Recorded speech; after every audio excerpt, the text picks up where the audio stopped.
West Michigan is carrying on the legacy of Bishop Wells, the first man in Muskegon Heights to die from COVID-19. Our Julie Dunmeyer tells us how the school is now helping their students who need it most.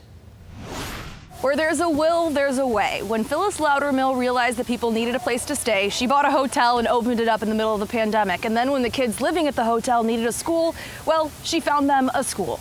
So 7 times 9 is 63. Back to school is tough when you don't have many students. When we had to go online in March, we had 19. 0, what do I do with the 4? With just 19 kids at Bishop Wells Christian Academy, Principal Kim Borgeson says she still isn't sure how they made it through their first year. From March until May or June, they were losing all of that time. Now in their second, they found even more of a reason to keep going. Miss Phyllis, she's a firecracker. Hey, sweetheart. Phyllis Loudermill called Kim because hers was one of the only schools in Muskegon Heights going back to school 5 days a week face-to-face. My kids need you, we need a school, and you need us. Most of Phyllis's kids live at her hotel just off Seaway. Many of their parents are just out of the prison system and with no permanent address. When I have a mental health issue myself, and I'm in a dark hole and I'm homeless, how do I get up in the morning, and how is education my first priority? Education wasn't.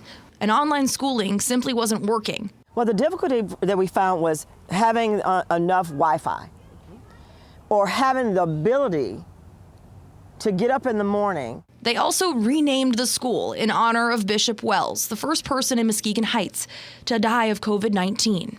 And when they needed money to pay for its students' tuition, they found sponsors in none other than former NFL players Calvin Johnson and Robert Sim. They needed that inside school. They needed that teacher, train the teacher, responsibility, but they needed that type of setting in order for them to succeed, because all kids cannot learn at home with parents. So what is my final answer? Phyllis saying it takes a village to raise a community, but only one person to make a difference. This is how you start it.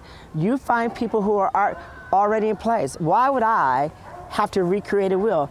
And this is just the start of the programs Phyllis is hoping to offer. She says this time next year, she's hoping that the families who are living in her hotels, students who are going to school here, are going to be in permanent housing so they are out of that homelessness situation.